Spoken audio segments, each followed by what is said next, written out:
Last week was a whirlwind of cooking, wrapping presents, video calls with family members all over the world, and it's been great. I did have some last minute shopping to do. We actually picked up a Christmas present that my mom ordered for one of my kids that arrived at the store on the 24th. Well, that was a treat, going to Dadeland Mall on Christmas Eve. It was just as chaotic and packed as you can imagine, but it was also fun. Everyone seemed happy to be there, even if it was a mall and the stores were full. The fact that the checkout seemed well staffed and it was a bright, sunny, warm day had a lot to do with the good moods of everyone there, I think. Blue skies and not sweaty or freezing weather always makes me feel happy for sure. The one thing I didn't have to plan for or worry about last week was what to cook, how to serve it, and putting the leftovers away. During a busy week, that's a huge weight that was lifted from my shoulders. I had already planned the meals a week before, so I loosely knew what we were going to be eating each day. And yes, we had to adjust because two of the kids got the flu back to back, and they needed a slightly lighter menu than the rest of us. But the week still didn't feel hard. At the end of each day, the kitchen was neat, even if some things stayed out drying next to the sink because we were finishing up meals late each night.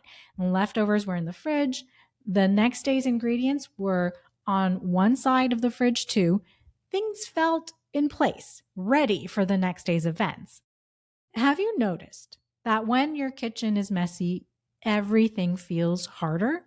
And not just cooking and not just cleaning, but mornings feel more frustrating and evenings feel heavier. And somehow you feel behind before the day's even started. What's interesting about this is that it's not because you're inherently disorganized, not at all. It's because the kitchen carries more weight than we give it credit for.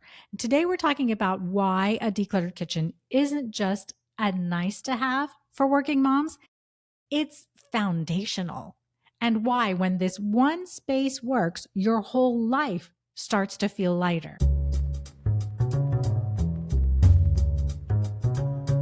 This is episode 91, Why a Decluttered Kitchen Changes Everything for Working Moms. Feel calmer, faster, and more in control. That's definitely a loaded title, isn't it? But I totally stand by it. A decluttered kitchen does change everything for working moms. Let's start here with this declaration. The kitchen is not just another room. It's the command center. It's where mornings begin. It's where evenings end up. It's where food, routines, schedules, emotions, and decisions all collide, and often at the same time. And if you're a working mom, your kitchen isn't just supporting your family's meals, it's supporting your mental load. Have you noticed how much thinking happens in your kitchen? What's for breakfast? Where are the water bottles? Do we have snacks? Did I sign that permission slip? What's for dinner? Why is this drawer jammed again? That constant low-level decision making, that's exhausting. And research backs this up. Visual clutter competes for your attention and increases your stress. So when your kitchen is visually noisy, your nervous system never quite gets to rest. And that's why a cluttered kitchen doesn't just look messy, it feels heavy. And this is where Thrive Daily comes in. Your environment should help you function, not make you work harder. So think about it. If a decluttered kitchen removes friction from your day, as I argue that it does, then it lets you move through your routines with less resistance, fewer micro decisions, and more ease. And if that's the case, then a calm kitchen isn't about aesthetics. It's about capacity.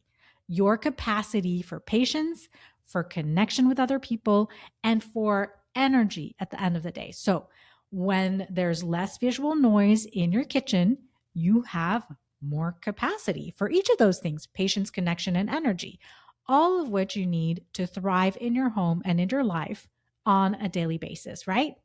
Now, over the past 8 years, I've seen this again and again with clients.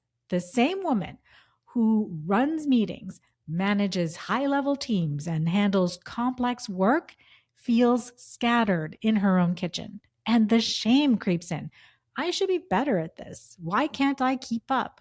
Other moms seem to manage.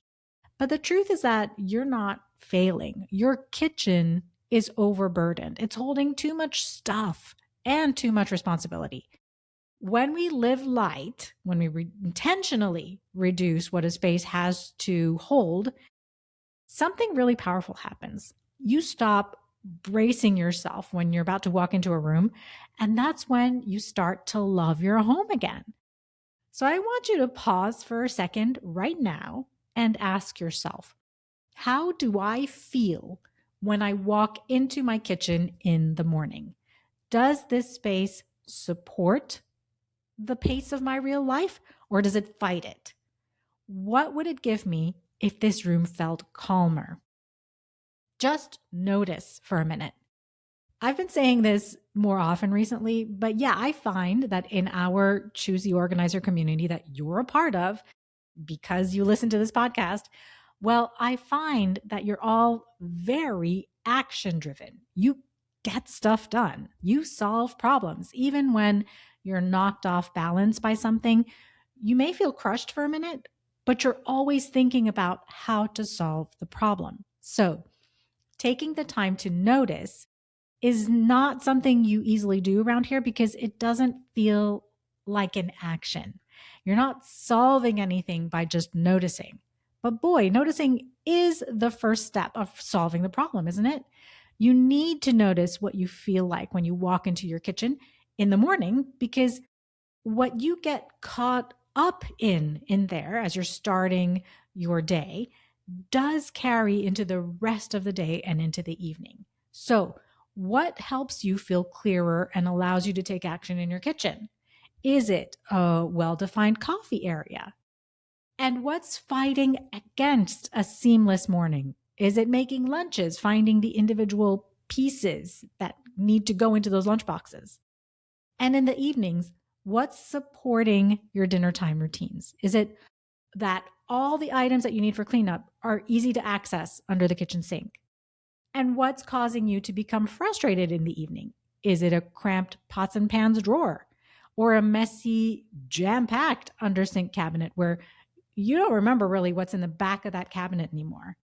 And then, yes, take a minute to notice what would change if the kitchen felt calmer. What would change with your mood, your outlook, your confidence? Those are real questions, real observations that we don't normally make time for. And really, it only takes a minute to do it. I'll warn you about that because putting actual coherent words to this is not a normal thing for us to do usually. Like I said, in this community, you're all problem solvers and action takers. So it might be a bit weird to put words to this, but the benefits are real when your kitchen is calmer. So finish the sentence either out loud to yourself or write it down.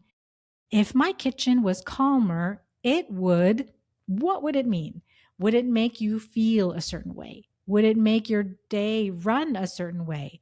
Would it make your mood or your outlook change in a certain way? Would your confidence change particularly? Would you be calmer, faster, and more in control? Finish the sentence for yourself. And that's all you need to do today. Yeah, I know it's hard for you not to immediately take action when you identify a problem. I know. But in the coming weeks, we're going to explore how working moms actually create that calm without dragging projects out for months. So make sure you're following the podcast so you don't miss what's next, okay? Your kitchen doesn't need to be perfect. It just needs to support how you want to live right now. So before next week's episode, do your homework, finish the sentence. If my kitchen was calmer, it would, and have a real answer, a coherent sentence that really feels good and empowering to you. Remember that you don't have to know how to achieve that yet. We'll get to that soon enough. But simply having that sentence in your mind is going to leapfrog you towards getting there, I promise. Okay? Have a beautifully organized week. I'm Z, and I'll see you on the next episode.